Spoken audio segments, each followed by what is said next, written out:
नमस्कार दोस्तों, मेरा नाम है आशुतोष मांडके और आप देखना शुरू कर चुके हैं डायनामिक इम्पल्शन। आज के इस वीडियो में हम बात करेंगे 28 मई 2024 के करंट अफेयर्स की।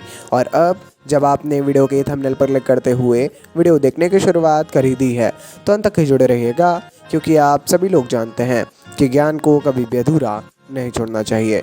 और इसी बात के साथ हम शुरू करते हैं आज के इस वीडियो को आज की पहली जानकारी के साथ। पहली जानकारी, मध्य प्रदेश की एक उद्यमी और फिटनेस उत्साही, आप नाम शायद इनका जानते होंगे, ज्योति रातने। इन्होंने माउंट एवरेस्ट पर विजय प्राप्त करने वाली सबसे उम्र दराज भारतीय महिला बनकर इतिहास में अपना नाम दर्ज किया है। सबसे उम्र दराज महिला बन गई हैं ये। क्या करने वाले, तो माउंट एवरेस्ट पर विजय प्राप्त करने वाली। ठीक है, मध्य प्रदेश से हैं। दुनिया की सबसे ऊंची चोटी पर रातने की विजयी चढ़ाई ठीक 6 साल बाद हुई है।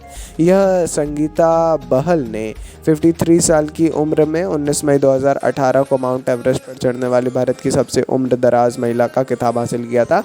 उसको तोड़ते हुए ये बनी है। अब इनकी एज आपको जो है कमेंट सेक्शन में बताना है। अब कुछ नए नवाचार हम शुरू कर रहे हैं जिससे आपका ध्यान भी लग सके। आगे बढ़ते हैं।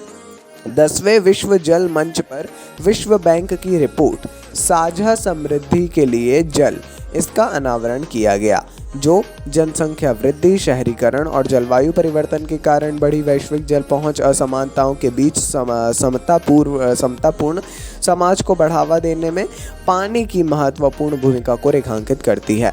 ठीक है, विश्व जल मंच पर विश्व बैंक की रिपोर्ट है साझा समृद्धि के लिए जल, इसका अनावरण हुआ है। यह दुनिया भर में समावेशी जल सुरक्षा सुनिश्चित करने के लिए व्यापक रणनीतियों को तत्कालिकता पर प्रकाश डालता है। यहाँ पर एक जो सबसे ज़रूरी बात है वो यही है कि जल क्यों ज़रूरी है और एक व्यक्तिगत आपका क्या विचार है इस पर, व्यक्तिगत मत क्या है, not as a aspirant, as a citizen of earth आप कहना चाहिए क्या है। आगे बढ़ते हैं। 77वें कांस फिल्म महोत्सव में भारतीय सिनेमा के लिए एक उल्लेखनीय उपलब्धि देखी गई, क्योंकि पायल कपाड़िया की film all we imagine as light ने इसने प्रतिष्ठित ग्रैंड प्रिक्स पुरस्कार जीता, जो महोत्सव का दूसरा सबसे बड़ा सम्मान माना जाता है ना। और भारतीय सिनेमा के लिए वाकई में एक उपलब्धि है, क्योंकि पायल कपाड़िया ये भारतीय फिल्मों से जुड़ी हुई हैं। ठीक है, यह जीत एक ऐतिहासिक क्षण है, क्योंकि कपाड़िया यह प्रतिष्ठित सम्मान पाने वाली पहले भारतीय फिल्म निर्माता बन गए हैं। तो कपाड़िया जी के बारे में आप पढ़िएगा, पायल कपाड़िया, इनके बारे में थोड़ी जानकारी ज़रूर लेना चाहिए। ठीक है जी, आइए आगे बढ़ते हैं। हम देखते हैं आज के अपने अगली जानकारी को। अगली जानकारी, भारत और मालदीव के बीच मजबूत होते संबंधों को प्रतिबिंबित करने वाले एक कदम में द्वीप राष्ट्र का मतलब है मालदीव, इन्होंने भारत की रुपे सेवा शुरू करने के अपने इरादे की घोषणा कर दी है। आधिकारिक घोषणा हाल ही में की गई है। अब मालदीव में रुपे सेवा को भी शुरू किया जाएगा। यह निर्णय दोनों देशों के बीच बढ़ते आर्थिक और वित्तीय सहयोग को रेखांकित करता है। अभी बीच में जो आपने स्थिति देखी थी इंटरनेशनल रिलेशंस में एक बहुत इंपॉर्टेंट रोल प्ले कर रहा था वो, लेकिन अब इसके ठीक विपरीत हमको स्थितियाँ देखने को मिल रही हैं, चाहे वो यूपीआई से रिलेटेड हो या रुपए से। हालांकि रुपे सेवा में एक विशिष्ट लॉन्च तिथि या अभी तक ऐसा कोई खुलासा नहीं किया है कब बिल्कुल चालू हो जाएगा, लेकिन हाँ, वहाँ से जो है आधिकारिक घोषणा हो गई है। आगामी एकीकरण में वित्तीय समावेशन और लागत बचत उपायों को बढ़ाने का वादा किया गया है। आगे बढ़ते हैं। अगली जानकारी, स्मार्टफोन बाजार के लिए एक प्रमुख निर्यात सफलता की कहानी बन गए हैं, वाकई में, है ना। जो अब 42% वृद्धि के साथ चौथी सबसे बड़ी निर्यात वस्तु के रूप में रैंकिंग कर रहा है। Smartphone made in India.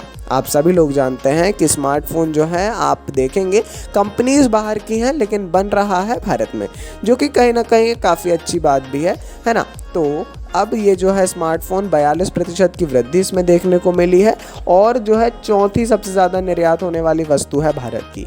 ये वित्त वर्ष 2024 में $15.6 बिलियन तक पहुंच गया है। यह पिछले वर्ष की तुलना में रैंकिंग में एक पायदान सुधार दर्शाता है। एक अलग श्रेणी के रूप में स्मार्टफोन के लिए डेटा संग्रह अप्रैल 2022 में शुरू हुआ, जो इस क्षेत्र की तीव्र वृद्धि को दर्शाता है।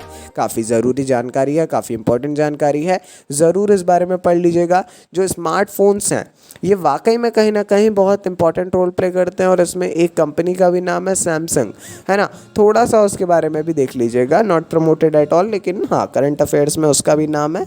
न्यूज़ आर्टिकल से यदि आप पढ़ रहे होंगे तो ये सारी जानकारियों से आप कोरिलेट कर पाते होंगे।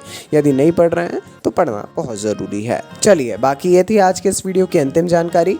कोई भी कन्फ्यूज़न हो आपको किसी टॉपिक से रिलेटेड, आप लोग कभी भी कमेंट सेक्शन में बिल्कुल पूछ सकते हैं। लेकिन न्यूज़पेपर मस्ट है, न्यूज़पेपर पढ़ना बहुत इंपॉर्टेंट है ना। ऐसा मत समझिए सिर्फ आप ये करके हो जाएगा। शब्द शक्ति, शब्द श्रृंखला आपकी बढ़ती है, वोकैब इसमें मजबूत होने का बहुत ज़्यादा एक अच्छी बात है। बाकी मिलते हैं अगले वीडियो में। नमस्कार। Dynamic impulsion.